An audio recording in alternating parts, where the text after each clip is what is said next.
Bienvenue dans cette troisième partie de l'Osho 2024 entre Tatsuya Sugai, le challenger que vous voyez à gauche, et Sota Fuji, le tenant du titre que vous voyez à droite. Cette partie va se dérouler dans la ville d'Oda, dans la préfecture de Shimane, et l'endroit où il joue est un onsen très connu au Japon.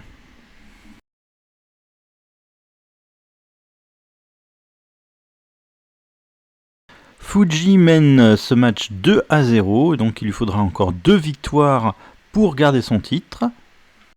Le témoin principal de la partie est Bungo Fukusaki, qui est 9ème dan, qui a gagné 2 titres dans sa carrière, le Judansen qui est l'ancêtre du Ryuho, et le Osa. Alors le Ryuho en 1986 et le Osa en 1991. Je rappelle également la cadence de la partie qui sera de 8 heures de réflexion par joueur, suivie d'1 minute de byoyomi.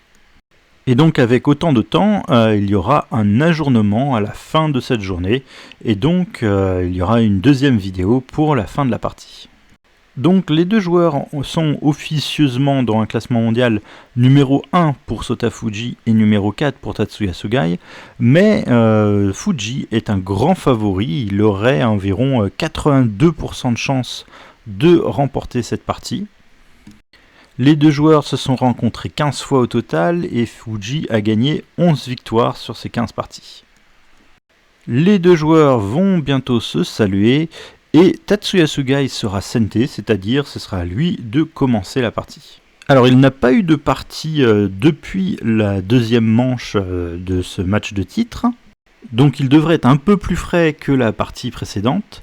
Sota Fuji, contre lui, a eu un match mais en partie rapide, juste après d'ailleurs la deuxième manche, contre Toshiaki Kubo, et Fuji a remporté cette partie et donc est en quart de finale de la coupe NHK.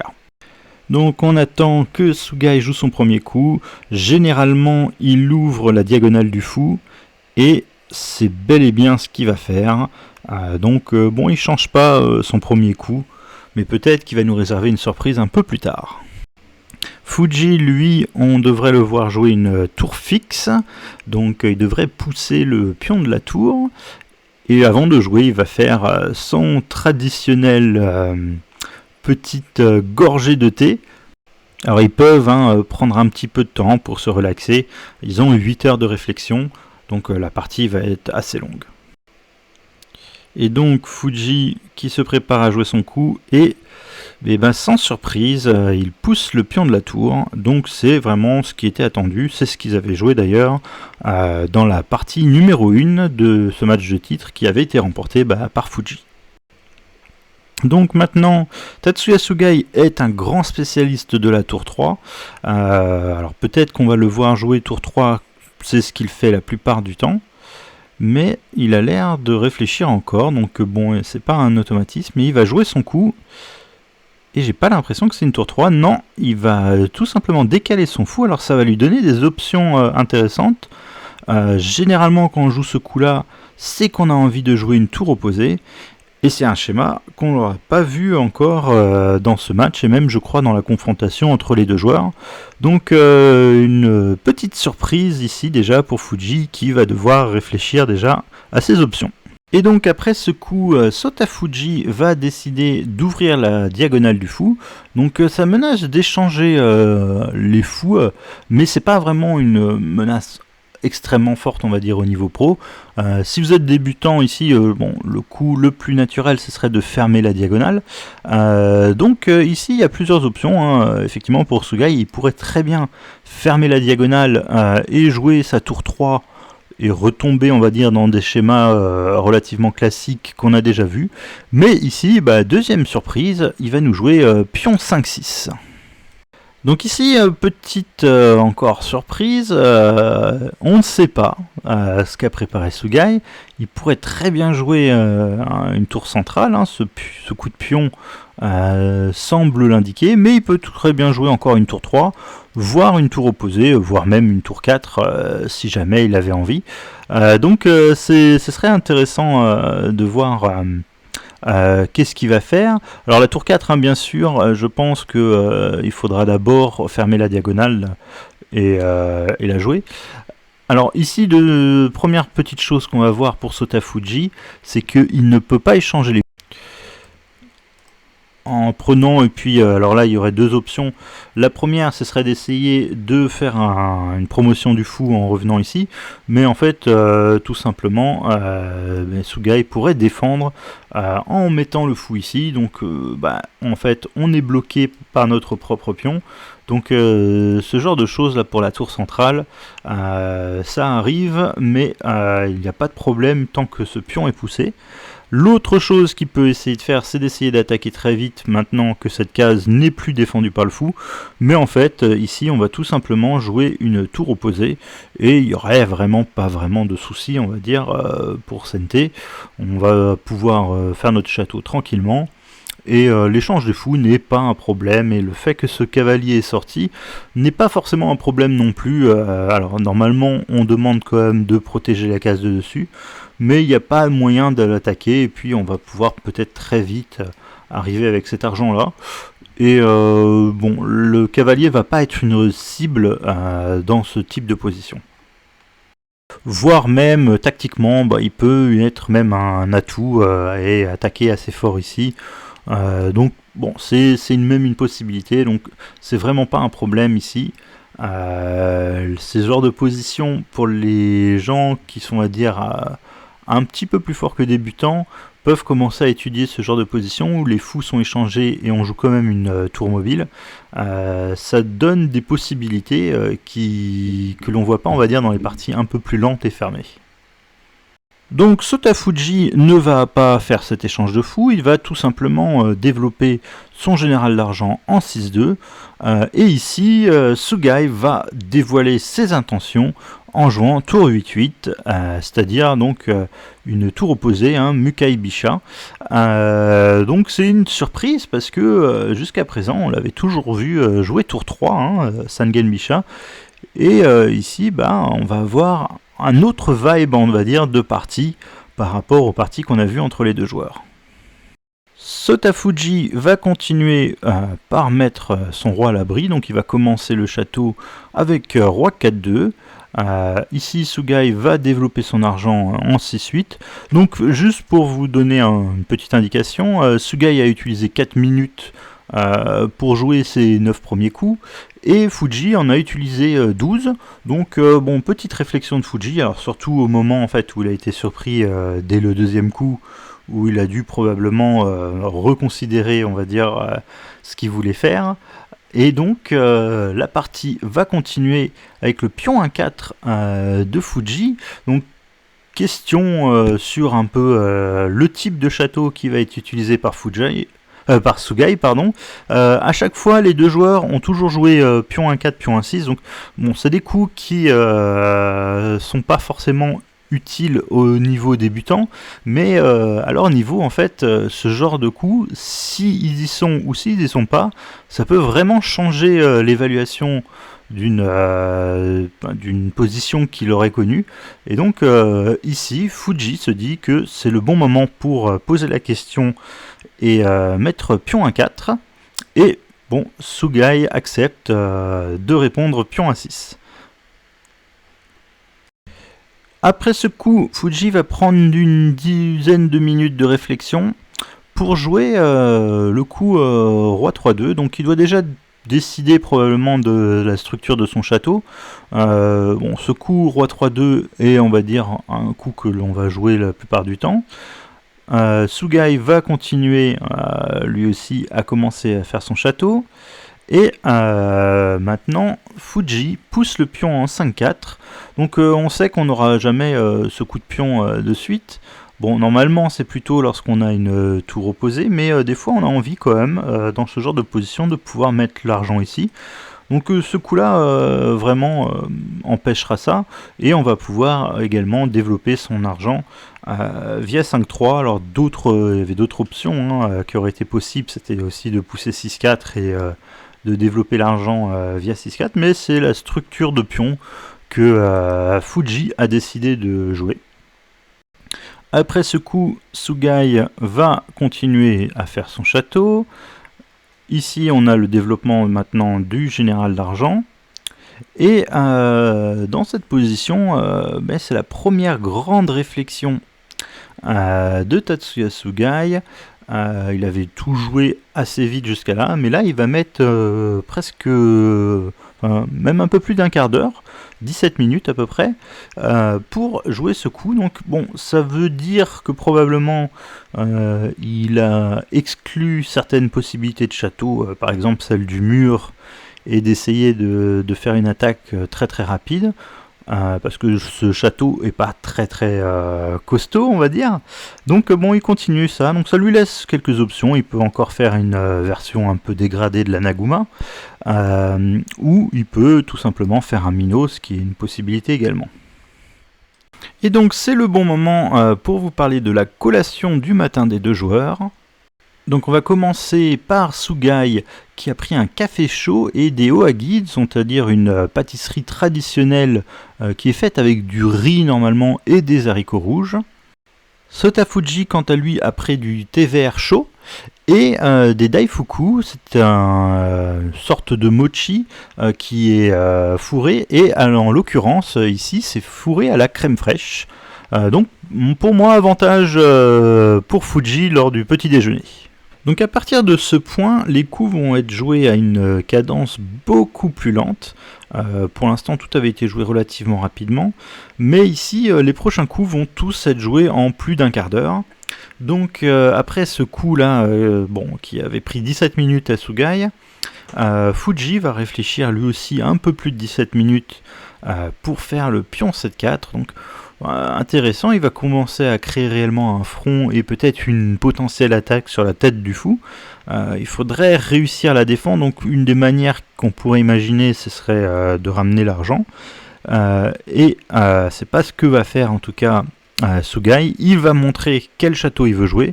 Et donc là on est dans un demi-minot, on pourra se faire compléter on va dire par un minot complet.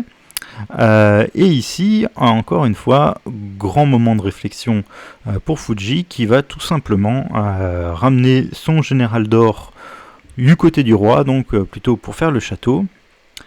Ici, maintenant, Sugai va quand même centraliser ce général d'argent. Et on va avoir cette poussée donc en 8-5. Donc bon, un jour, cette case là, c'est sûr, va être super importante. Soit Sugai va réussir à créer un contre avec ses pièces qui attaquent cette case. Soit peut-être Fuji va lui aussi pouvoir essayer de faire une percée avec sa tour. Et peut-être il aura besoin d'une autre pièce, par exemple peut-être cet argent. Mais ici, Sugai va jouer un coup auquel moi je m'attendais pas. Alors je pensais plutôt qu'on aurait argent ici par exemple, qui me paraissait un coup naturel, ou continuer à faire son château, c'était aussi une possibilité. Mais ici, Sugai va échanger les fous. Et ça va prendre un petit moment pour que Fuji réponde, et si bien qu'ils sont arrivés dans cette position à la pause du midi. Donc le temps qui reste pour Sugai, il lui reste 6h41 et Fuji a 6h06, c'est-à-dire que bon déjà il y a une petite demi-heure on va dire de réflexion d'avance pour Fuji. Donc il aura deux choix, prendre avec l'or ou avec l'argent pardon, ou prendre avec le roi. Donc le temps que vous décidiez quel serait le mieux, je vais vous présenter ce qu'ont mangé à midi les joueurs. Donc on va commencer encore par Tatsuya Sugai qui a pris un plat d'anguille de mer qui est une spécialité locale de la ville d'Oda. Et Sotafuji lui a pris des soba et des tempura qui seraient faits également avec l'anguille de mer ou le combre, qui serait une spécialité encore de la ville d'Oda qui est une ville côtière. Au retour du repas, Fuji va prendre ce fou promu avec son roi. Et donc ici, Sugai va mettre son argent en 6-6. Donc position intéressante où les deux ont échangé le fou. Encore des options, on va dire, de châteaux différents encore pour Fuji. Il peut très bien tenter encore un Anaguma. Il peut tout simplement jouer également Mino. Après, bon, il a peut-être d'autres options également encore, peut-être faire une tour une tower minot, même si ici je vois pas trop l'intérêt de ce château là. Et donc après une bonne réflexion, Fuji va décider que il va juste jouer minot. Son adversaire a joué minot, donc il peut juste jouer minot. Donc là pour l'instant il a 3 généraux plus un autre, là, 4 généraux encore qui font partie du château. Donc son château va vraisemblablement être plus solide que celui de Sugai, où il n'y en a que 2. Potentiellement le 3e devrait arriver, mais le 4e général, lui, est parti en attaque, donc il ne fera pas partie du dispositif défensif. Et donc Fuji, comme à son habitude, joue avec le château le plus fort. Et c'est dans cette position que Sugai va réfléchir presque 20 minutes et va décider dans cette position non pas de continuer tranquillement son château, mais d'attaquer. Et donc on a le premier contact de pion en ayant ce pion 7-5, donc intéressant, hein, il décide vraiment d'attaquer sur la 3e, même si sa tour est pour l'instant encore sur la 2e, hein, elle va probablement devoir revenir pour être plus active. Le problème c'est que il va falloir faire très attention à cette poussée de pion. Et ici Fuji a répondu tempo, pion prend 7-5. Ça a été répondu aussi tempo par Sugai avec argent prend 7-5. Et dans cette position, alors on aime bien avoir les pièces en main. Elles ont un peu plus de valeur généralement que les pièces qui sont sur le plateau, parce qu'on peut potentiellement les utiliser pour une astuce tactique plus facilement. Mais ici, Fuji se décide de mettre vraiment la pression et parachute son fou en 4-4. Donc pas beaucoup d'options vraiment sympas, on va dire, pour Sugai. Donc dans un monde idéal, on aimerait bien garder notre fou en main et pouvoir le placer à une case, on va dire, offensive, si c'est possible. Mais là, bon, pour l'instant, on a ce gros problème là sur la tour. Donc la première chose qu'on peut voir, c'est qu'à mon avis, si on joue très passivement pour surveiller la lance, il peut y avoir des problèmes, hein. Déjà, même cette poussée de pion me paraît pas inintéressante. L'idée, c'est justement de sacrifier ce pion qui est sur cette colonne pour pouvoir le mettre à un autre pion, on va dire, à une case plus intéressante. Et là, en l'occurrence, ce serait vraiment la case 8-8. Donc, que l'on prenne avec l'argent ou même avec le pion, je pense pas qu'il y ait une différence énorme. On va probablement juste mettre pion en 8-8, attaquer ce cavalier, et même après la fuite du cavalier, on va juste faire token. Et là déjà, bon, on est dans une position qui, à mon avis, est déjà un peu désagréable pour Sugai. Alors, bon, au minimum, on aura donné 2 pions, donc ces pions qui sont un pion qui est là, plus admettons le token contre une lance, ce qui pourrait déjà être intéressant en soi.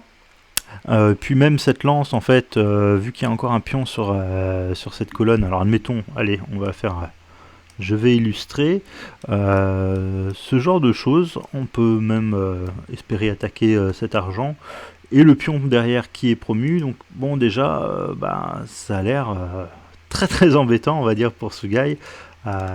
Si jamais Gauthier arrive à rentrer comme ça, on est vraiment dans le souci. Alors en plus, bon, il y a même Fouprand ici, hein, en intermédiaire dans ce coup-là.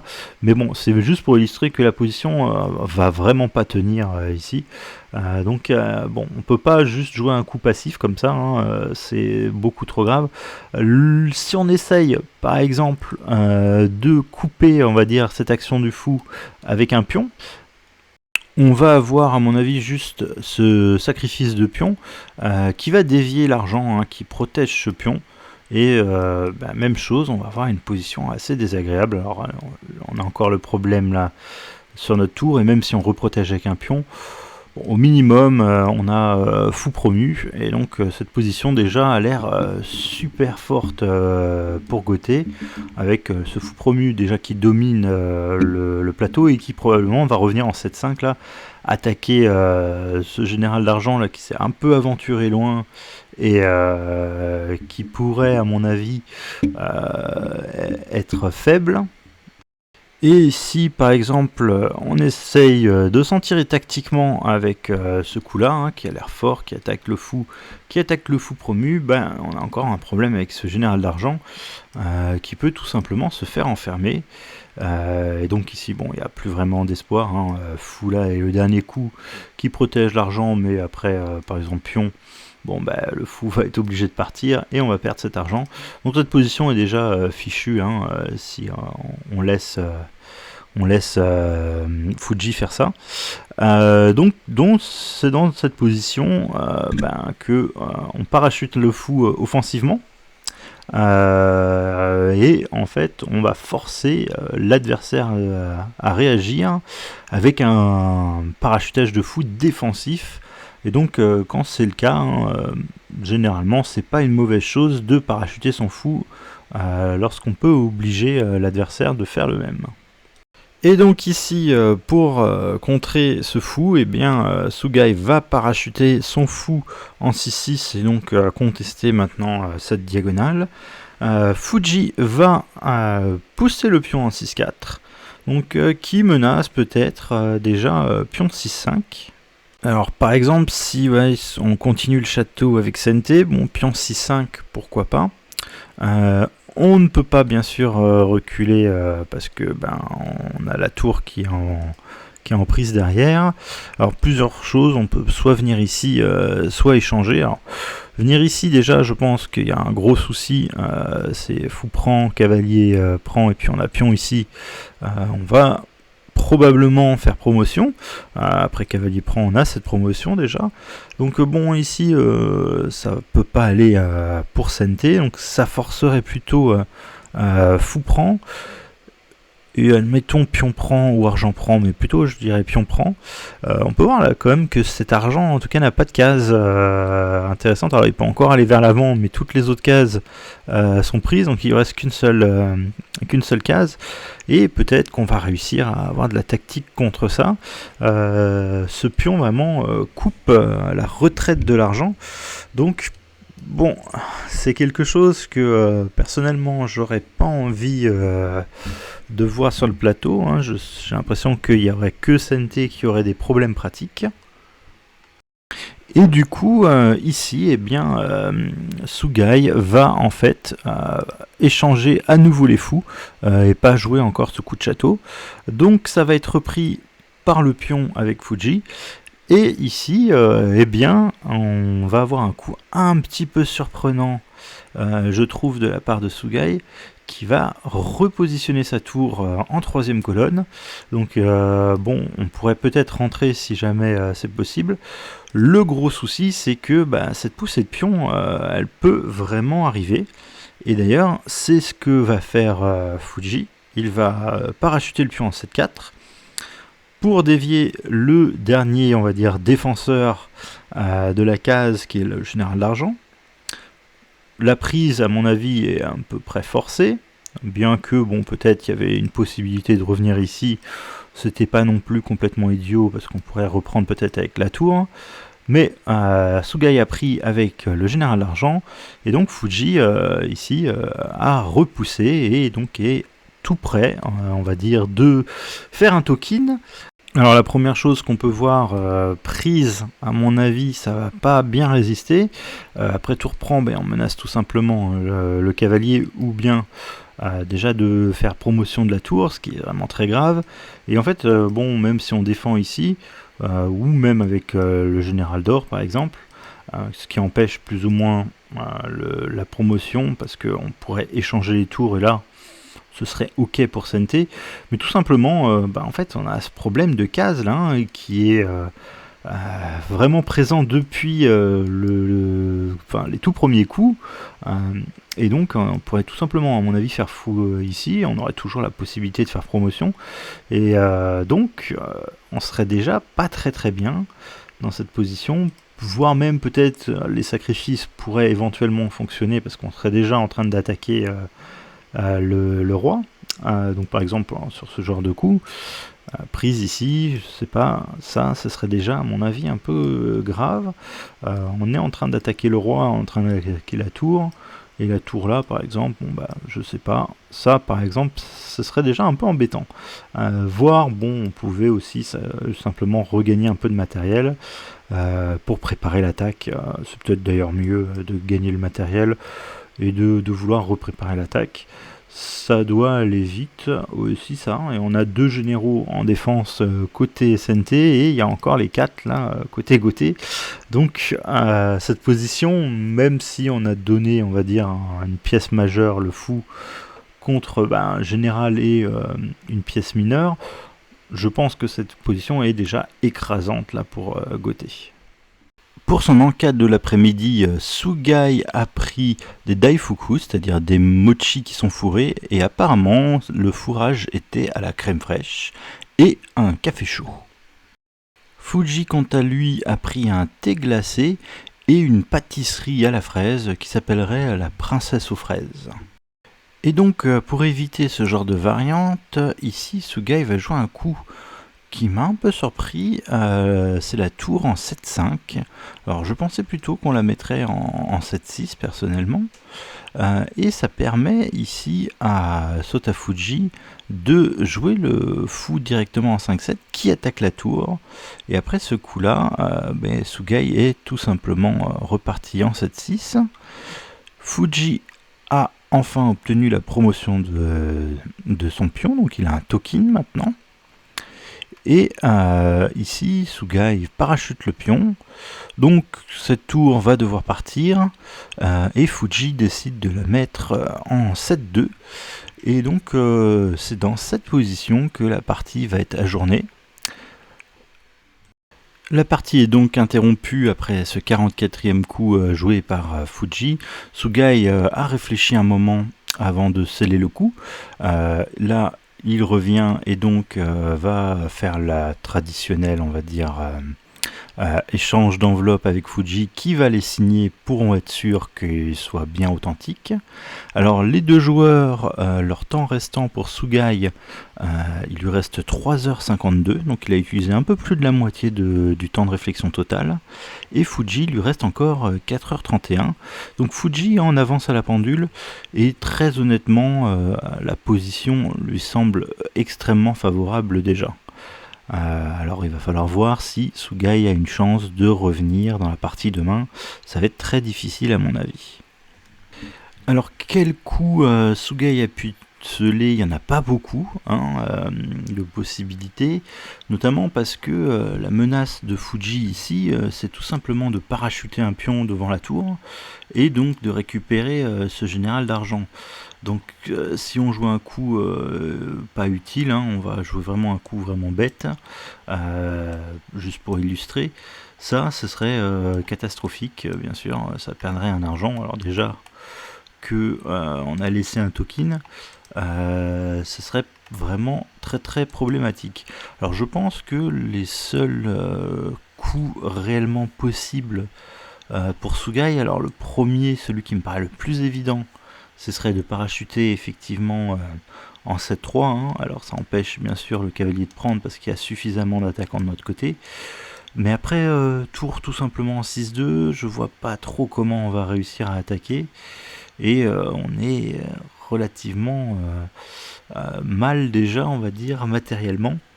Je pense que si on essaye par exemple de commencer à chercher les pièces, là cette tour qui potentiellement pourrait être un point faible, on serait pas malheureux de l'échanger contre le fou. Donc bon, dans ce genre de position, je pense déjà que Fuji serait très très bien. Il faudrait juste là peut-être stabiliser la position en ramenant le fou promu qui remenace à nouveau ce parachutage de pions. Et cette tour est pas très très bien, elle est dominée réellement et par le fou, qui est dans cette position de fou promu, et même par ce token qui l'empêche vraiment de venir embêter sur la 8ème colonne. Donc la position de Sugai à mon avis est vraiment inférieure déjà. Alors l'autre coup, celui qui pourrait éventuellement jouer, ce serait peut-être cette, on va dire, pseudo-fourchette. Mais même chose, après ce coup-là, faudrait sacrifier le fou et voir si on arrive à obtenir quelque chose. Alors là, en plus, je prends avec l'or, mais probablement, la tour prend, c'est peut-être encore, on aurait encore un espoir. Bon, alors avec lui, et peut-être qu'il faudrait essayer de faire quelque chose comme ça, mais encore une fois, là, ce parachutage de pion pourrait être embêtant. J'y crois pas trop, je pense que le coup de pion en 7-3 a l'air un peu plus normal. Ici, je pense qu'on est juste beaucoup moins bien. Alors, peut-être même on reprend juste et cette tour est vraiment dominée, elle est obligée de venir ici. C'est à mon avis déjà un gros problème, ce genre de position. Donc je vous donne rendez-vous demain pour voir la suite et fin de cette partie. Alors le coup qu'on va dire, je pense, est le plus probable, c'est le parachutage de pion en 7-3. Mais peut-être qu'on aura une surprise. Alors on verra si Sugai arrive à retourner cette partie, mais déjà l'ordinateur met plus de 70% de chance, d'avantage on va dire pour Sotafuji dans la position, donc c'est pour moi déjà très très mal engagé après cette première journée.